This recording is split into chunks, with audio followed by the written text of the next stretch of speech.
اعوذ باللہ من الشیطان الرجیم بسم اللہ الرحمن الرحیم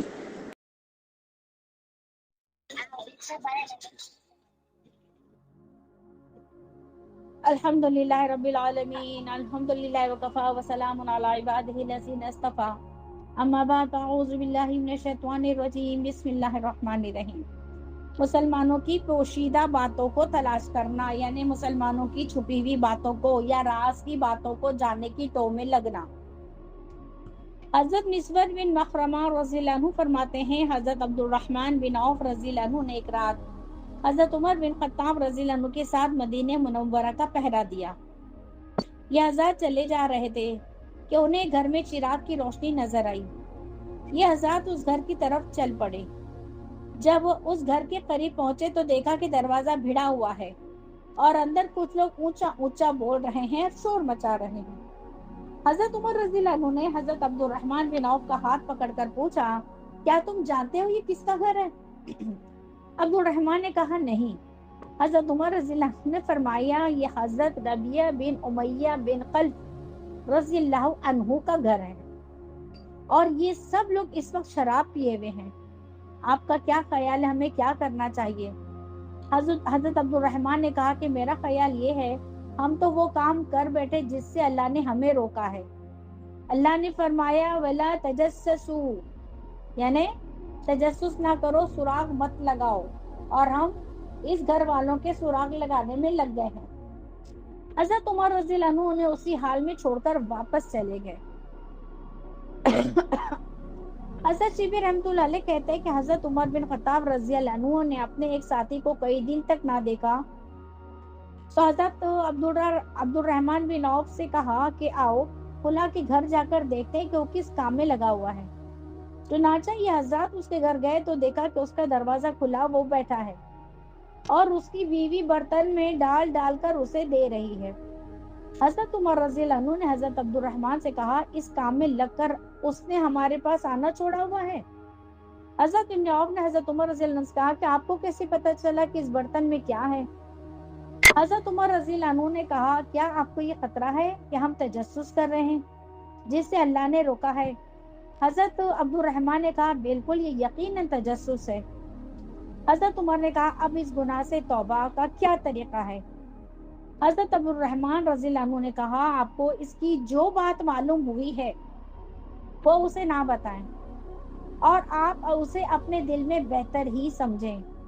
پھر وہ دونوں حضرات واپس آ گئے، یعنی اس کے دل میں اپنے لیے اس کے دل میں تو میل کچل نہ رکھو، بالکل ایسے انجان بنے رہو کہ جیسا کہ آپ کو کچھ پتا ہی نہیں۔ لیکن ہم لوگوں کا تو یہ حال ہے، کچھ پتا چلے تو اس کی ٹو میں لگ جاتے، جب تک سامنے والے کو ذلیل نہیں کرتے دل میں تسلی نہیں ہوتی ہے۔ تو کتنا قرآن سے دور ہے دیکھو ہم لوگ۔ حضرت طاؤس رحمۃ اللہ علیہ کہتے ہیں کہ کچھ مسافروں نے مدینے کے ایک کونے میں آ کر پڑاؤ ڈالا۔ حضرت عمر بن خطاب رضی اللہ عنہ ایک رات ان کا پہرا دینے تشریف لے گئے۔ جب رات کا کچھ حصہ گزر گیا تو حضرت عمر رضی اللہ عنہ نے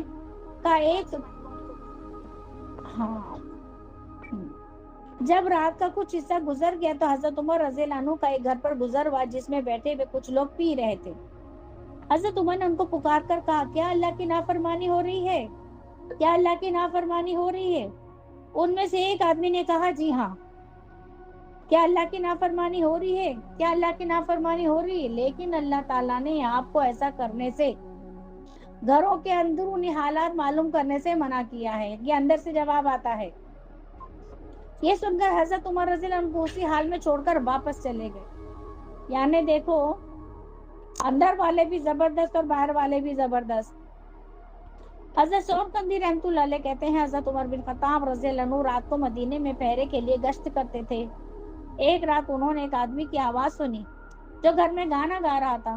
حضرت عمر رضی اللہ عنہ دیوار پھاند کر اندر اس کے پاس چلے گئے اور یوں کہا، اے اللہ کے دشمن، کیا تمہارے خیال ہے کہ تم اللہ کی نافرمانی کرتے رہو گے اور اللہ تم پر پردہ ڈالے رکھیں گے؟ اس آدمی نے کہا، اے امیر المومنین، آپ میرے بارے میں جلدی نہ کریں۔ اگر میں نے اللہ کی ایک نافرمانی کی ہے تو آپ نے اللہ کی 3 نافرمانیاں کی ہیں۔ سب سے پہلی یہ کہ اللہ نے فرمایا لا تجسسوا، تم تجسس نہ کرو، اور آپ نے تجسس کیا۔ اللہ نے فرمایا وَأْتُوا الْبُيُوتَ مِنْ أَبْوَابِهَا، کہ تم لوگوں کے گھر میں ان کے دروازوں سے داخل ہو، اور آپ دیوار پھاند کر میرے پاس آئے ہو، اور آپ بغیر میری اجازت کے آئے ہو، حالانکہ اللہ نے فرمایا ہے لا تدخلوا بیوتا غیر بیوتکم، کہ تم نہ داخل ہو کسی دوسروں کے گھروں میں، حتی تستأنسوا، یہاں تک کہ تم ان سے اجازت نہ لے لو، وتسلموا، اور تم سلام کرو، علی اہلیہا، ان کے گھر والوں کا۔ ٹھیک ہے، اس نے کہا، اور پھر اس کے بعد حضرت عمر نے فرمایا اگر میں تمہیں معاف کر دوں تو تمہارا خود کو خیر میں لگانے کا ارادہ ہے؟ اس نے کہا جی ہاں۔ اس پر حضرت عمر رضی اللہ عنہ نے اسے معاف کر دیا اور اسے چھوڑ کر باہر آ۔ دیکھو ایک کام میں 3 غلطی حضرت عمر رضی اللہ عنہ کی نکال دی، جو کتنے متقی پرہیزگار تھے۔ حضرت سودی رحمۃ اللہ علیہ کہتے ہیں ایک مرتبہ حضرت عمر بن خطاب رضی اللہ عنہ باہر تشریف لے گئے، ان کے ساتھ حضرت عبداللہ بن مسعود رضی اللہ عنہ بھی تھے۔ کون تھے؟ حضرت عبداللہ بن مسعود۔ انہیں ایک جگہ آگ کی روشنی نظر آئی، یہ اس روشنی کی طرف چل پڑے، یہاں تک کہ گھر میں داخل ہوئے۔ یہ آدھی رات کا وقت تھا۔ اندر جا کے دیکھا کہ گھر میں چراغ جل رہا ہے، وہاں ایک بوڑھے میاں بیٹھے ہوئے ہیں، اور ان کے سامنے کوئی پینے کی چیز رکھی ہوئی ہے، اور ایک باندی انہیں گانا سنا رہی ہے۔ اس بوڑھے میاں کو اس وقت پتا چلا جب حضرت عمر رضی اللہ عنہ ان کے پاس پہنچ گئے۔ حضرت عمر رضی اللہ عنہ نے ان سے پوچھا، فرمایا آج رات جیسا برا منظر میں نے کبھی نہیں دیکھا، کہ ایک بوڑھا اپنے موت کا انتظار کر رہا ہے اور وہ یہ برا کام کر رہا ہے۔ کیا کہا کہ شراب پینا تو حرام ہے نا، اور بوڑھا شراب پیے تو اسے تو اور زیادہ برا۔ تو فرمایا آج رات جیسا برا منظر میں نے کبھی نہیں دیکھا، یہ ایک بوڑھا اپنی موت کا انتظار کر رہا ہے اور یہ برا کام کر رہا ہے۔ اس بوڑھے نے سر اٹھا کر کہا آپ کی بات ٹھیک ہے، لیکن اے امیر المومنین، آپ نے جو کیا ہے وہ اس سے بھی زیادہ برا ہے۔ آپ نے گھر میں گھس کر تجسس کیا ہے، حالانکہ اللہ تعالیٰ نے تجسس سے منع فرمایا ہے، اور آپ اجازت کے بغیر گھر میں داخل ہو گئے۔ حضرت عمر رضی اللہ عنہ نے کہا آپ ٹھیک کہہ رہے ہیں، اور پھر حضرت عمر رضی اللہ عنہ دانت سے کپڑا پکڑ کر روتے ہوئے اس گھر سے باہر نکلا، فرمایا اگر عمر کو اس کے رب نے معاف نہ فرمایا تو اسے اس کی ماں گم کرے۔ یہ بوڑھا یہ سمجھتا تھا کہ وہ اپنے گھر والوں سے چھپ کر یہ کام کرتا ہے۔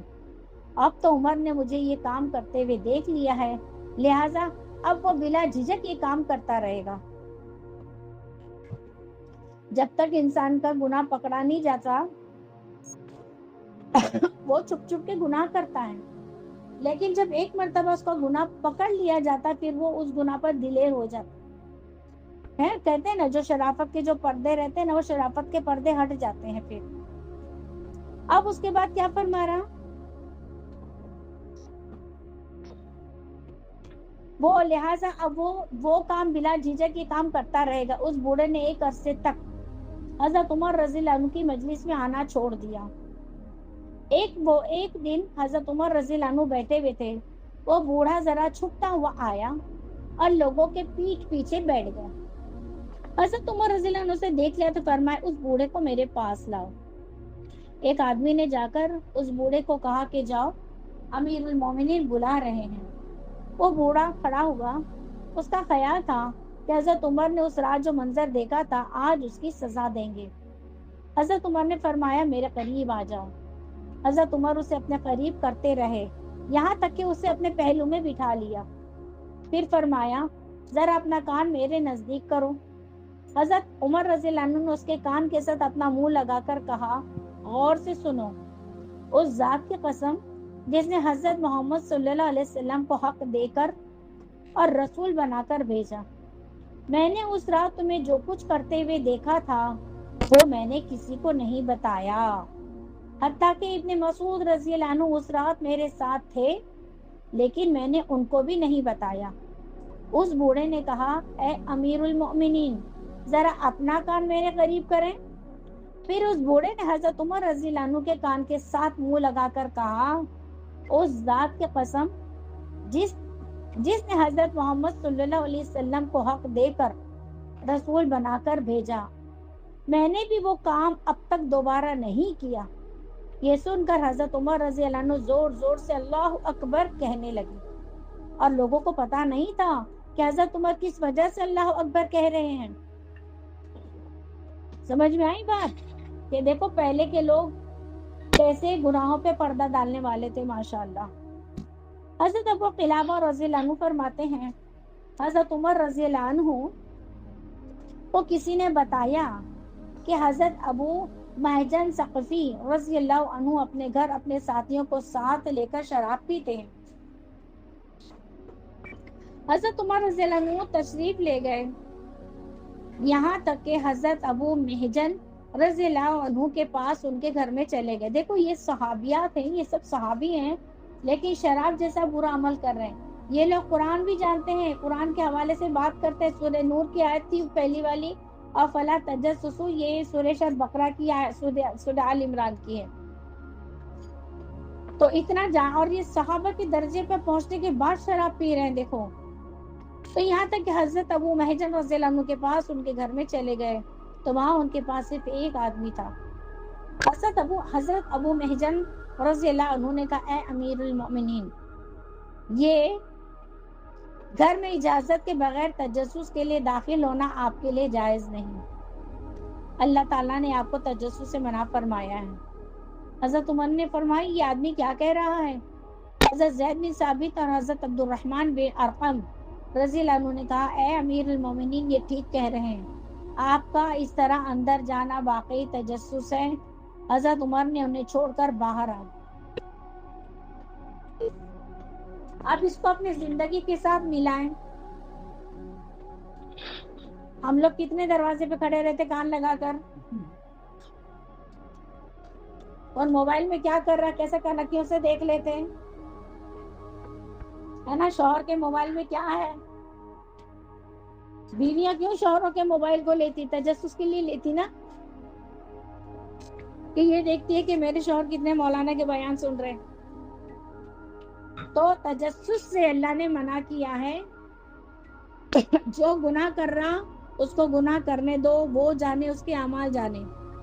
دوسرے کے گناہ میں تجسس پڑھ کے اس کی اصلاح کے لیے، حالانکہ یہ جب بھی داخل ہوئے اصلاح کے لیے داخل ہوئے، اصلاح کی نیت سے داخل ہوئے۔ یہ مطلب نہیں تھا کہ اس کو اس بندے کی بدنامی کرنا یا اس کو کوڑے سے یا درے سے مارنا۔ دیکھو ان تمام واقعات میں حضرت عمر رضی اللہ عنہ کو نہ غصہ کرتے ہوئے دکھایا، نہ کوڑے مارتے ہوئے دکھایا، نہ سزا دیتے ہوئے دکھایا، ٹھیک ہے؟ لیکن کیا بتایا کہ تجسس جو انہوں نے کیے، تو جس کے بارے میں تجسس کر رہے تو انہی لوگوں نے انہیں روکا اور منع فرمایا کہ تجسس نہ کرو، کیونکہ اللہ نے قرآن میں منع کیا، ٹھیک ہے؟ تو ہم بھی موبائل میں جھانکنا بند کریں گے، شوہر کے جیب میں جھانکنا بند کریں گے، پرس میں جھانکنا بند کریں گے، دیورانی کے کمرے میں، گھر میں کون آیا کون گیا، یہ ساری چیزوں کو چھوڑ دیں گے اور اپنی آخرت کو بنائیں گے انشاءاللہ العظیم۔